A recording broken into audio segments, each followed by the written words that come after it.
What's good, fam? Happy Wednesday, everybody. I hope you're having a great week, but per usual, it's about to get so much better, and I can assure you of that because who we have on the podcast today has actually been on before. It's her second time, and she's coming on again because I love her so much. I'm so encouraged by her life, and I've been so inspired by watching what God's doing from afar in her life that I was like, you need to come back on, and we need to talk about all these crazy things. So welcome back to the podcast, Dee. You know what, Dee?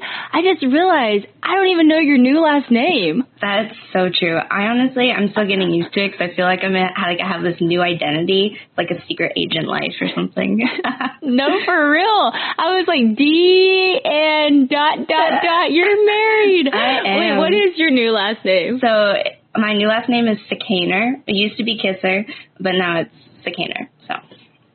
Hey, yeah. That's cool. Mm-hmm. That is actually kind of agent style too, D. Sikaner. Yeah, I went from like DK to DC to like who knows what. I love that. Well, welcome back to the podcast. Lots changed, obviously, since we talked last. First things first, you are married, so congratulations. Thank you. To you and Kevin. Thank you so much.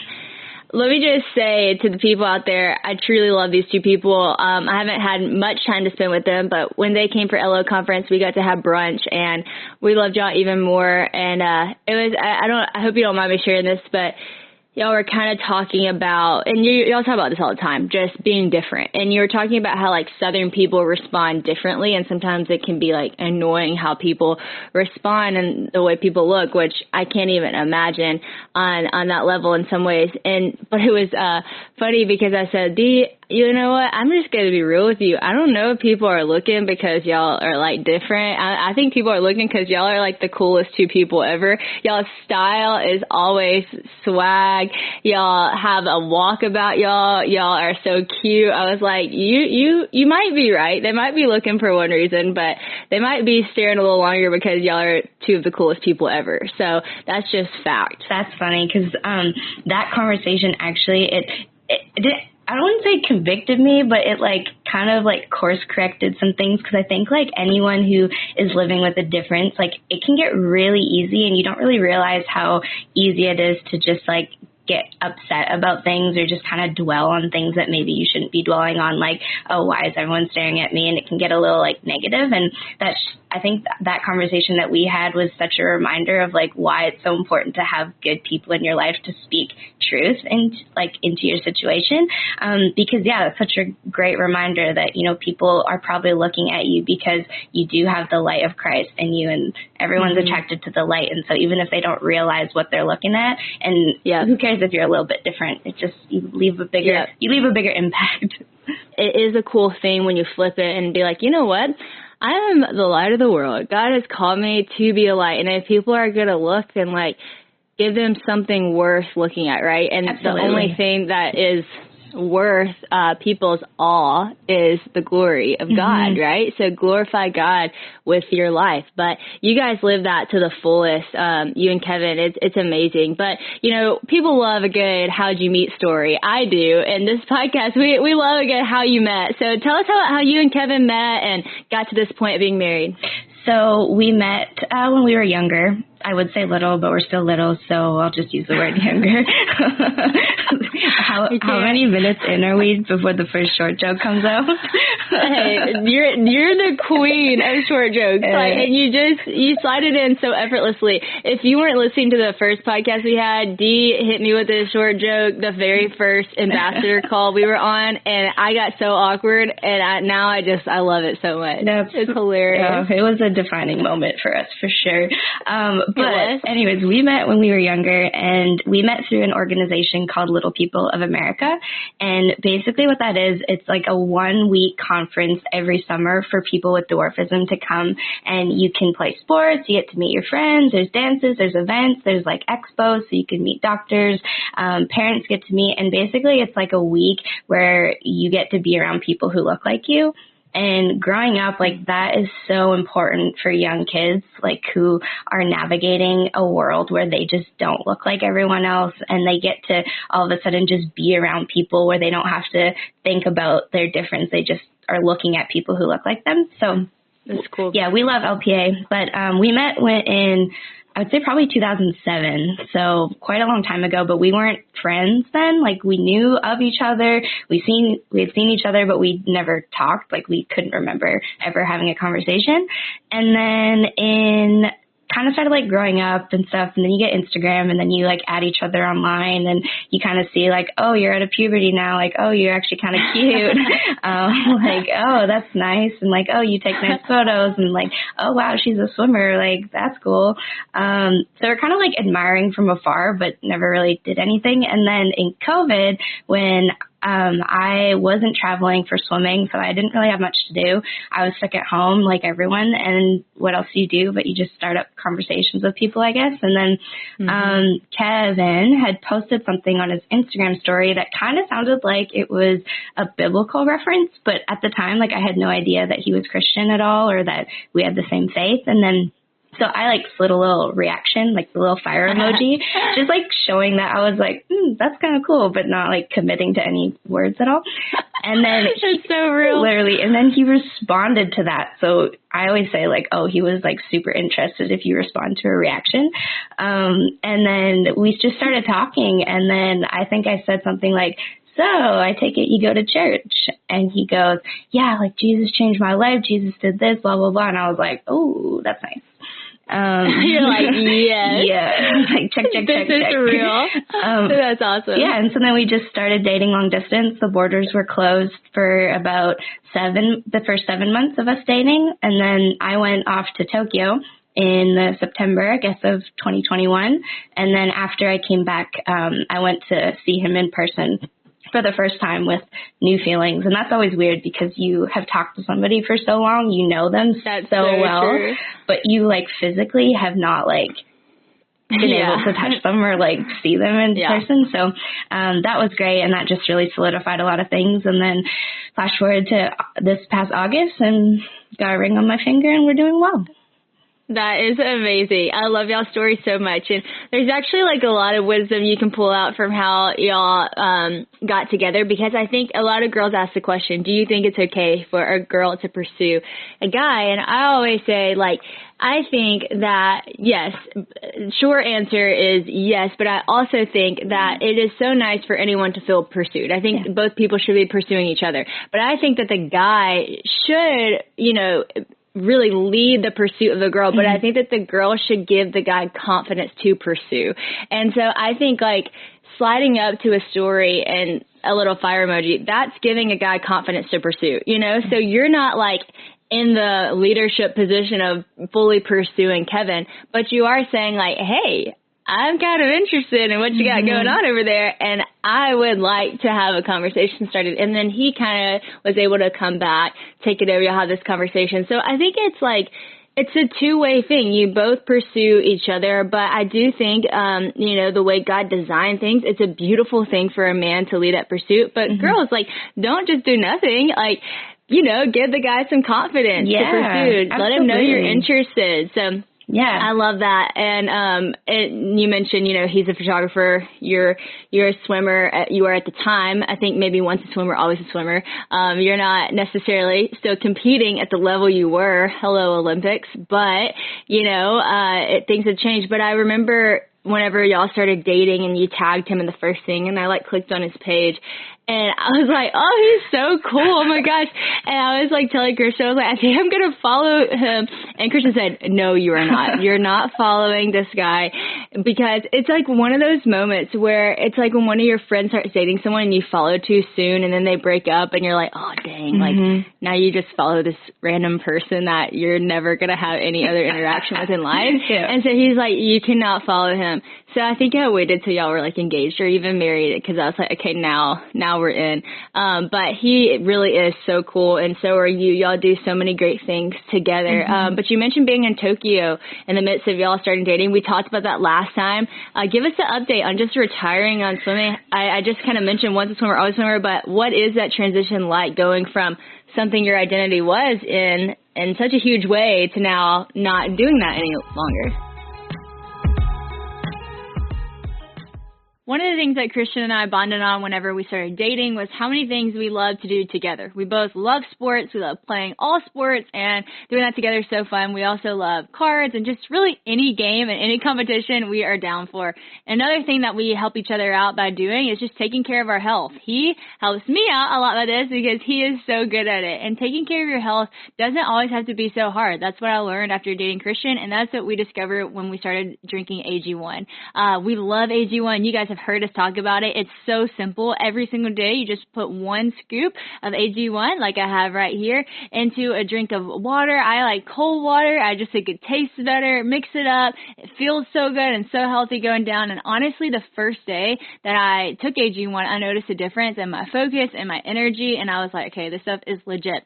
Christian and I don't really like taking a bunch of pills. We don't like making things complicated. That's why for the last few years, we've been drinking AG1 just about every day. It's just 1 scoop mixed in water once a day, every day, and it makes me feel so great, so energized, focused, and just like I did something great for my body. So super simple, and that is why AG1 had like the biggest draw for us, is because it was so simple. It's such a simple way to stay super healthy, and you can do this wherever you are because they have travel packs that you can even travel with that are literally the size that can go in my purse. I have them in my purse. We have them in our backpacks, and just that 1 dose of AG1 each day has so many vitamins, minerals, pre and probiotics, and more. It's a powerful, healthy habit that's also so simple, and if you're looking for an easy way to sustain health, AG1 is the best way to get back into it. Like I said, just the simplicity of it is great, but also how much is actually in just 1 drink. I would never be able to take that many vitamins in a day if it were up to taking pills. That is just not my thing, and so being able to drink something that I actually really enjoy the taste of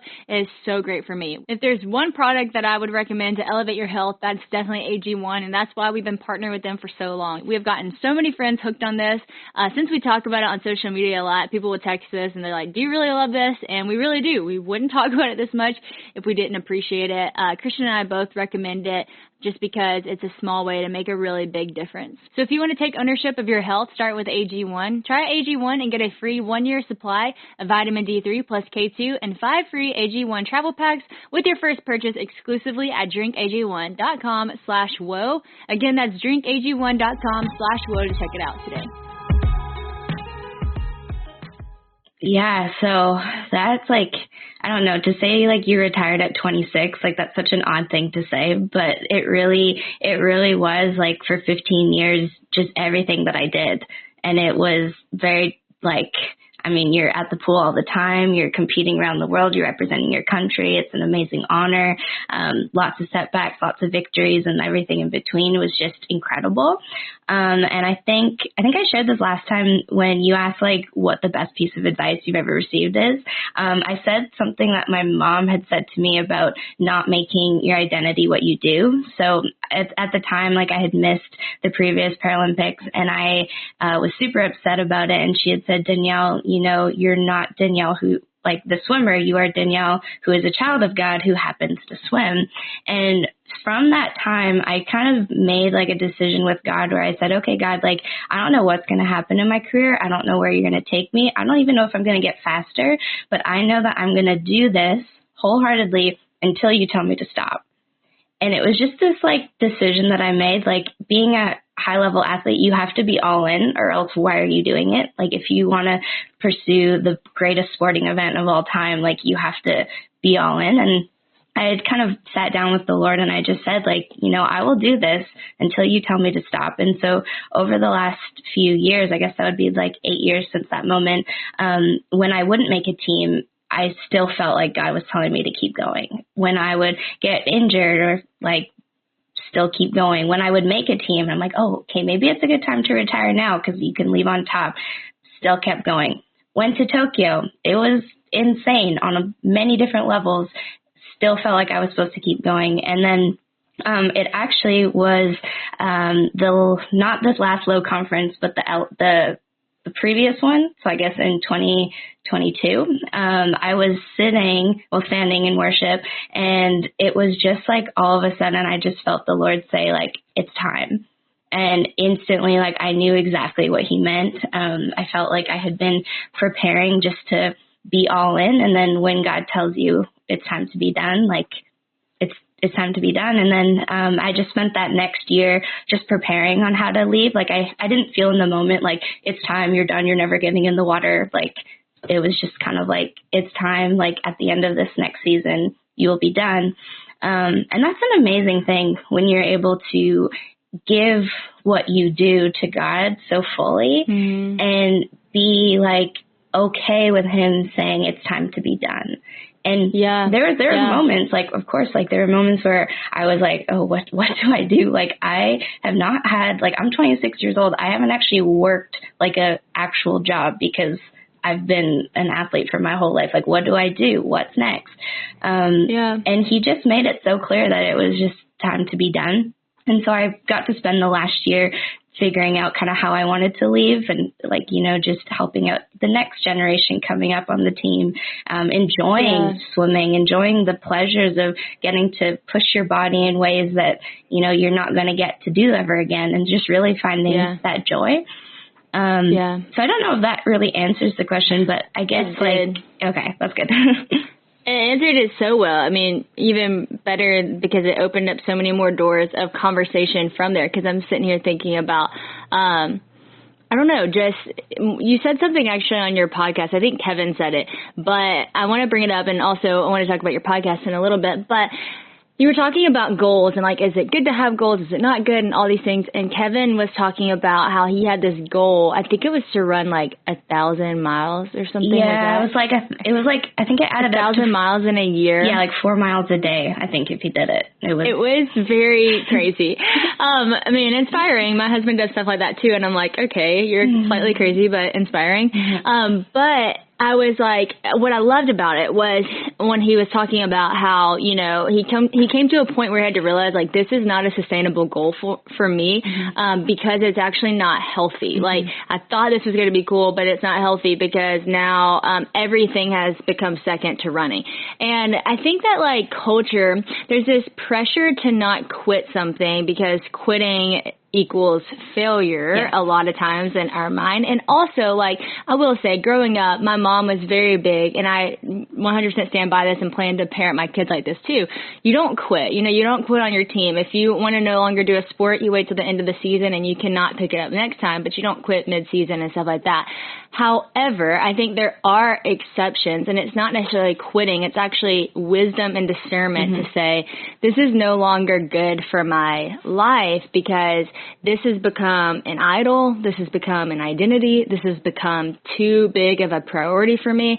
And I think in that's not failure at all. That's actually maturity, you know? But I think that's actually true, like maturity to know whenever it's time to like be done with something. And so I think one thing that your story teaches me is like, how do you know when to be done with something? And for you, it was really leaning in and letting the Lord speak. And a lot of people don't have context for that in their life. They've never tried to do that or don't really know how to do that. And so can you explain, like, practically what the conversation with God looked like? Is it just asking him and waiting? Did you just kind of feel the sense of like a continue to ask? Was it just kind of like every now and then? And I know that's kind of a hard question to answer because it's hard to put verbiage behind the Lord speaking to you, but I do think there's so much wisdom in what you just said for people who are like pondering, should I be done with this thing that I put so much time into?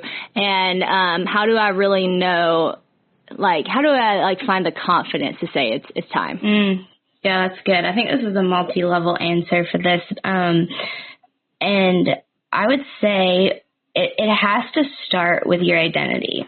Like, if you have made what you're doing, especially something that you do for a long time, who you are, and if that's something that, you know, like you can't imagine not doing, then that's kind of where you got to do a little bit of a heart check, I think, and just really think about, okay, like, God, like, is my identity in you first, or is it in this thing that you've brought into my life, that you've allowed me to do, that you've equipped me to do? And so I would say that it starts with just knowing that, you know, God has entrusted you with an amazing thing, that he has given this to you to steward. The Bible says that we're supposed to work at what we do with all our hearts, work as though you're working for the Lord, all that stuff. But it is not yours forever. And I think that we forget that, God brings many good things into our lives. There are many, I think Ecclesiastes says, there's a time, there's a season for everything, right? Yeah. And there's so many seasons. There's good seasons, there's bad seasons, there's sad seasons, there's, changing seasons, everything. And we forget, I think, that when we're holding something so tightly, that there is actually more good things to come. And there are more seasons to walk into. There are more things to learn. There's always more things that we can be doing.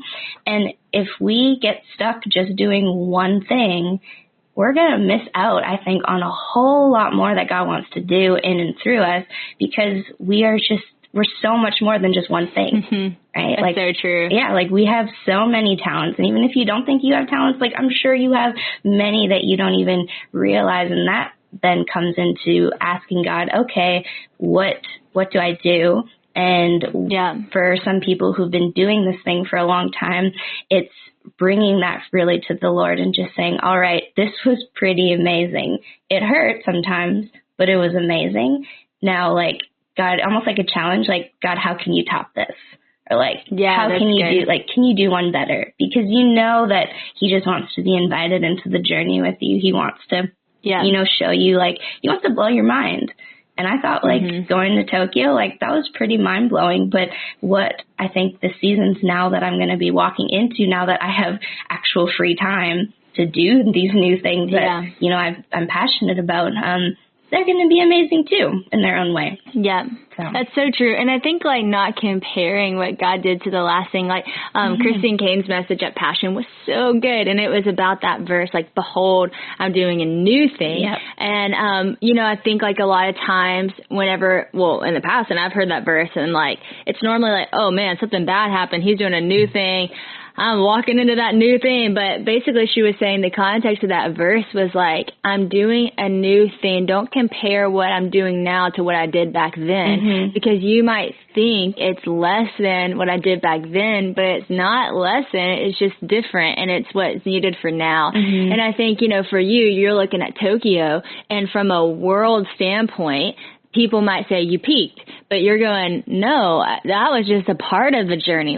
Tokyo was just a part of the ride. And I look at that for me too. I got to do some really cool things in my life, and I look back at that and shoot, if I peaked at Dancing with the Stars, that would have been at 17 years old. That would have stunk for me. You got a whole lot more life after that. I got so much more life after that. And I think and honestly, I did fear, I remember an insecure thought I had at one point was man, this is such a high life right now.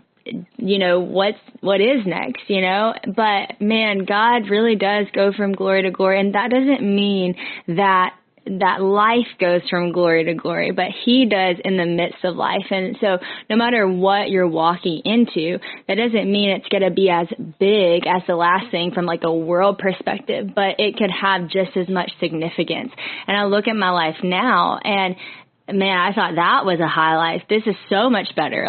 I'm a mom to the two most amazing girls in the world, and a wife to Christian, and I have the best family, and I get to do this podcast and all these things I love so much. And it is in no way less than. It is more than. It is incredible, but it is totally different, and both to be appreciated. And so I love that we're talking about this, and I love that you said, don't get so wrapped up in one thing as your identity, because I even had, and this is just something that's kind of been on my heart lately, because a lot of people, I don't know, kind of question sometimes what this podcast is, in the sense of we have all kinds of guests on this podcast, all kinds of different people.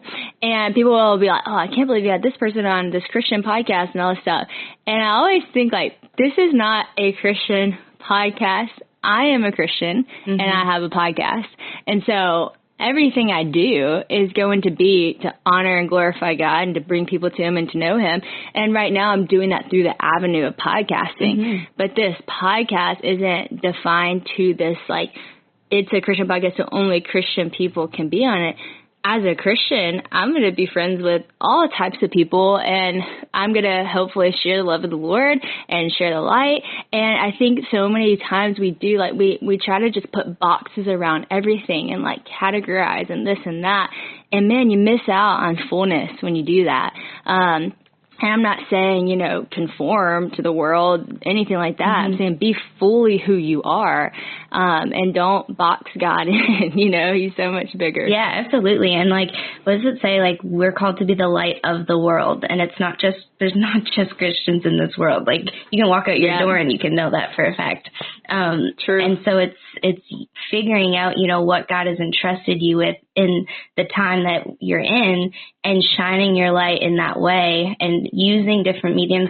Technology is amazing. I love it. God, it has its pros and cons, but to be able to bring people in to share messages, to share wisdom, it's beautiful. And that's just that's a way to be the light of the world. So it's awesome. So true. Y'all, with the new year starting, it can be hard to predict all that's going to happen. We can't predict what's going to happen. The trends that are going to come, the trends that are going to go, all the things. But some things that, you can be pretty sure of is that shipping and postage prices are going to go up again this year. But luckily, Stamps.com has your back, friends. All you need is a computer and a printer, and they'll even send you a free scale, so you're good to go with everything you need to get started. With the Stamps.com mobile app, you can take care of business while you're on the go, which is super helpful, and you can even schedule a package pickup right on your phone. Plus, Stamps.com seamlessly connects with every major marketplace and shopping cart. My LO team has used Stamps.com for years, and they love it. It makes online sales and shipping out merch simple and easy, so my team has plenty of time to focus on growing our brand and doing other things that are important. Stamps.com has discounts of up to 89% off USPS and UPS rates, and they automatically tell you the cheapest and fastest shipping options. And if you're running low on supplies, you can order more from the supply store.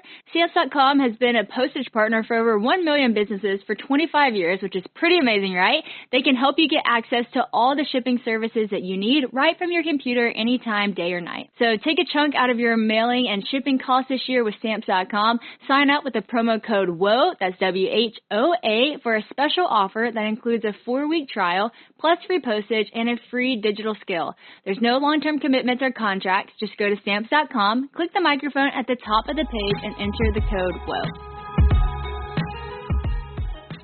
Speaking of the light and podcasting, you guys started a podcast, and just everyone listening to this podcast, I highly encourage you to go listen to their podcast as well. It's so encouraging, easy to listen to, because as you can already hear, Dee is an incredible speaker and communicator, and Kevin is as well. And so talk to me about just the process of starting. I think a lot of people have dreams of doing something like that, but don't just start. Yeah, so I'm going to shout out Kevin first, because he has such a radio voice. That was one of the... It's so true. That was one of the first things that it besides his jawline and stuff, that was pretty attractive, but his face, or not his face, his voice, I'm getting all distracted now. His face too. Okay. Yeah, literally.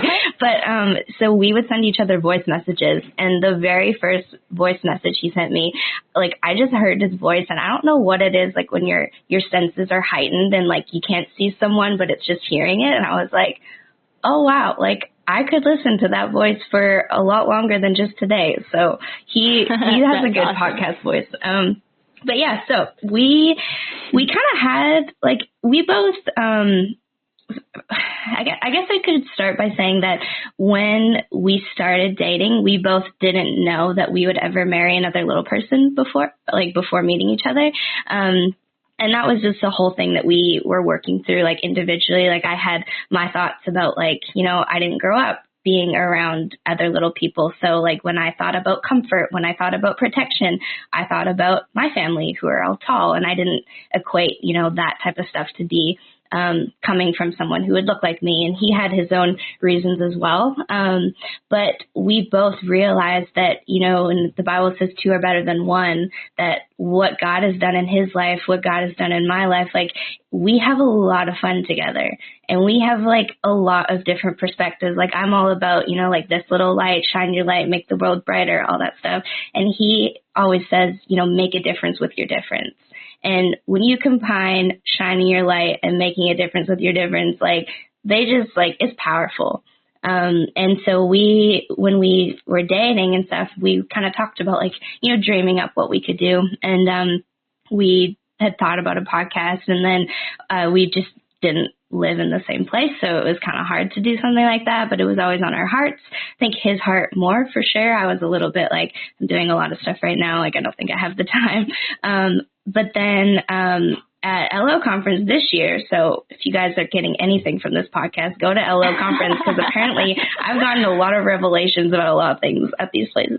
That's so cool. But God just like kind of said like, hey, like I think it's the time, like you guys can start this. And he spoke to us both at the same time. We had only been married for like 2 weeks at the time, so it was like, oh yeah, we're hitting the ground running. This is awesome. And so we wrote down some notes, prayed on it, sought some counsel, sought some wisdom, and then over the last month just kind of sat down and started it. So our podcast is called A Little More Light, pun intended. And the idea behind it is that we just really, truly believe that we are meant to live our lives in the light. And Jesus has gifted each of us with a unique light. And I can't shine yours, you can't shine mine, but when we shine them, the world gets brighter. And we shine our light not by hiding it, and hiding it when things are tough, hiding it when, you know, we face setbacks. We shine our light all the time. So the highs, the lows, the in-betweens. And we just truly believe that. And so we just started a podcast. I think everyone's doing it these days, but everybody has something cool to say. And so it's awesome. Yeah. It's so true. That's what I always tell people when they're like, should I start a podcast? There's so many. I'm like, there can never be enough. Like, it's just conversations, and people are going to listen to the conversations that they're interested in listening to. So of course you should, you know? Absolutely. And people want to hear different people's perspectives. Your podcast is not going to be like my podcast. My podcast is not going to be like your podcast, because we're two different people with two different voices. And so all of them are needed and welcomed and beautiful. And you and Kevin bring such a great perspective that not many people have in the world. And I love how you said, like, we truly believe this. And that even goes without saying, because when you see people who truly believe something, they live like it. And you guys live like it. I can't believe I waited to the kind of towards the end to bring this up, because this is kind of the whole reason we got back on to do another podcast. But the story with Shane that recently happened, I want you to go ahead and like kind of retell the first part of the story, because a lot of people who are listening now, we have so many new listeners. So tell the story about what happened with this man and kind of full circle years later. Because when you said God wants to blow your mind earlier, this is a prime example of God blowing your mind. And I can't wait for the listeners to hear the story. Yeah. All right. Buckle up, everyone. Put your coffee cups down, or stop your cars if you're listening in the car, because it's actually wild. Yeah, one more sip. So I was living in Montreal. This was in 2018, and I was walking home one night by myself, and there was a homeless man who was outside of this McDonald's, and as soon as he saw me, he started yelling at me. He was definitely pumped up on a lot of drugs. He had tattoos all over his face. He was a really scary guy, and he just started yelling. He started swearing at me. He started laughing at me, making fun of me, and I had never experienced something so intense like that. I have experienced photos. I have experienced, people making comments, like rude things, but I had never experienced being verbally, assaulted in the street. It was pretty much what it felt like. And I remember I just put my head down and I said, I'm just going to ignore it. People are staring. It's okay. I'm going to walk home. And as I'm walking home, I started crying, and I was like, hey, God, I'm just going to get in my apartment. It's fine. It's fine. It's fine. I get upstairs. I sit on my couch, and I just broke down, because you cannot prepare for somebody to treat you that way. I think that is a hard thing to even, nobody deserves that, and nobody can prepare themselves for that. And I was devastated. And I remember looking up at my ceiling, and I started praying. It was more like yelling, but I had said, God, what the heck? You made me this way. You decided for some reason that I was going to look this way. This was not my decision. This was not my choice. You gave me this life, so you have to come down and fix this, because this is not okay. And I just didn't know what to do. I was broken. I was sad, and I thought that maybe the Lord would just give me some peace and I would go to bed that night. But as I was sitting there and my tears stopped, I just felt this little voice, kind of like one of those light bulb God moments that just ding. And I felt like he was telling me to go out there and buy him dinner. And I heard that, and I was like, okay, like, that's funny. Doubt it, but okay. And then I heard it again, and this time I was a little bit more persistent, and he said, go out there and buy him dinner. And when the Lord speaks, it's hard to ignore. Like, you might think, like, okay, like, yeah, he said that, like, I'll get to it. But when he wants you to do something, and when it's right from God, like, it's a hard thing to shake, and I just really couldn't shake it. And so I put my boots back on, went back outside, and I started praying, and I said, okay, Lord, I'm going to go and do this. I don't want to do this. He's scary. Like, did you not just see what happened 30 minutes ago? But if this is you, he's going to be outside the McDonald's. If it's not you, I'll just go home and pretend this didn't happen. But also, if this is you, like, you have to give me the words to say, because I have no idea what to say right now.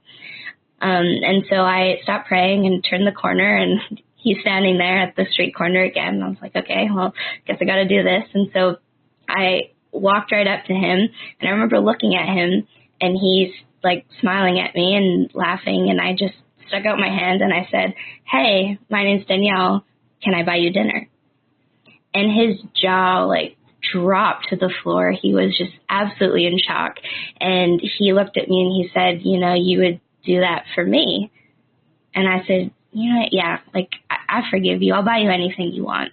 And he immediately just started apologizing. He was so remorseful. He was saying things like, the drugs that I'm on, like, I am so sorry that I said those things. Like, this is just really tough for me.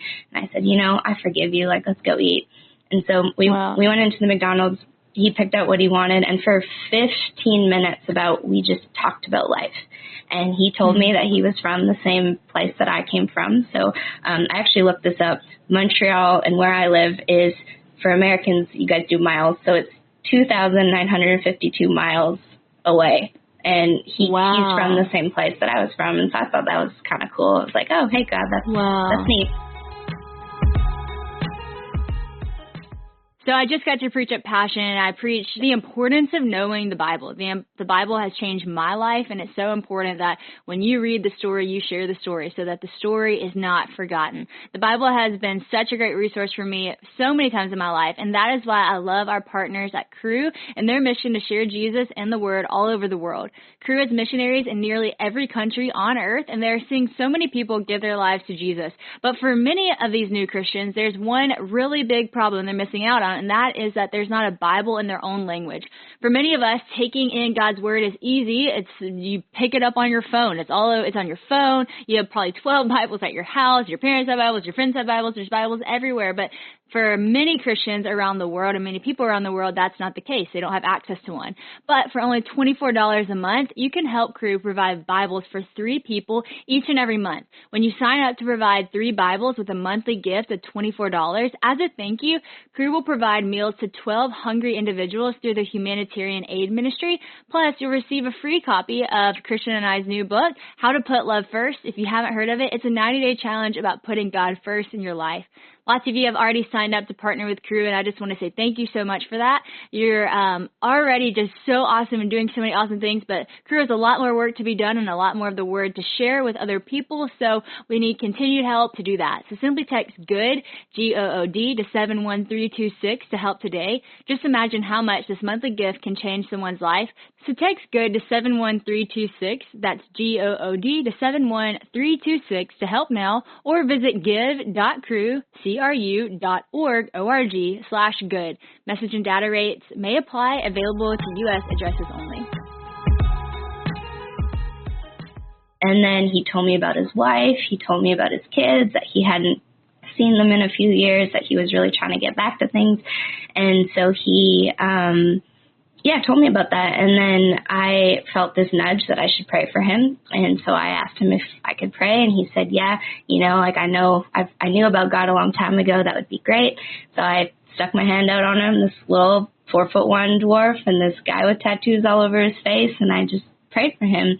And then when I left, I felt so close to him that I could have for sure given him a hug. It was unreal how the Lord just transformed a situation from somebody yelling at me 30 minutes earlier to now feeling so close to this guy, and his name's Shane, and he's my friend and all this stuff. And It was incredible. Like, it was one of those, like, memorial stone moments, where, like, they bring, God says, you know, like, bring, I think it's in, I think it's in Joshua. I think it is. Joshua, yeah. And they look back and see, like, where I've brought you. And it's, for the last 5 years, it has been one of those moments for me that I always think about, like, when God tells you something, he shows up on the other side. And I think I can look at my swimming career and thank that event that God allowed me to go through, and just knowing that when he tells me something that he's going to come through. So incredible story, incredible moment. And I recently, I guess in October of this year, I moved back home. So got married, retired from swimming, finished school, all these seasons of change as life change. And I was about to give a message at our church, the church that I grew up in. My church does this really cool thing. They do this thing called community dinner, where for the last 20 years, they have a free dinner for people in the community who are either unhoused, homeless, low income. And they have, in 20 years, only ever missed 2 Sundays. One was for a power outage, and one was last weekend when a sprinkler burst because it's so cold outside. Oh, wow. So it's incredible ministry. And so I was asked to come and give the message that day. So I went to this thing, and I have a heart for the homeless, I think. Like, I have a heart for people who have just had it a little harder than others. And so I was super excited to go. And I remember I got there, and I was standing in the back and talking to my parents. And I was just, this like 5 minutes before I was about to go on stage.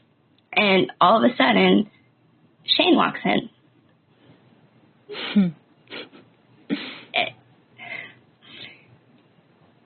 And the first thing that I thought when I saw him was, that's my friend.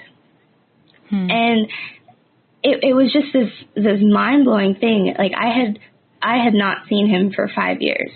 And all of a sudden, the first time I'm giving a message at my home church that I grew up in, this guy from 2,952 miles away walks in the door of a church that I've spent my life going to. But I met him in Montreal, and I never thought I would see him again. Like,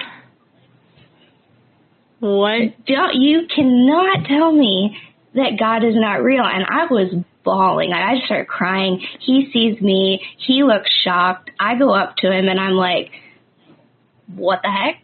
And he looks at me, and he says, you know, I don't remember much about my past life, but I know that you prayed for me. And I'm like, whole, like, waterworks, like, crying. And it gets better and better. He brings his wife over, the wife that he had told me about that he hadn't seen. He has reconciled with his wife. He brings his 2 children over that he now has a relationship with, introduces me to his son, and I got to look his son in the eye, and I got to say, you know, your dad worked so hard to get back to where you are. Like, I knew him 5 years ago, but your dad's pretty amazing. And he was just, like, he just looked at his dad with so much pride. And then they introduced me to their new little baby, and they call her their redemption and reconciliation baby. So not only is Shane alive, I thought he had died. Like, you just don't know what would happen to somebody who's in a state like that. And he just was there, and it was amazing. It was insane. And then he I'm so speechless about it, because it was just such, like, you cannot tell me God is not real from doing something like that. And I had to go up and give my little preach, and so I had to pull on my years of swimming and compartmentalizing all your emotions and drying your tears, and I went up there and I gave my little message, and it worked out fine. But it's just insane how it's a story that I never thought that I would ever get to know the end of. But God was so kind to give me a glimpse of how he sees things from beginning to end. Like, I had seen that happen in my life, and I had seen, you know, God restore things, but I have never seen something that profoundly before until Shane just walked through the door. And wow. Yeah. It's the most like unbelievable, incredible God story.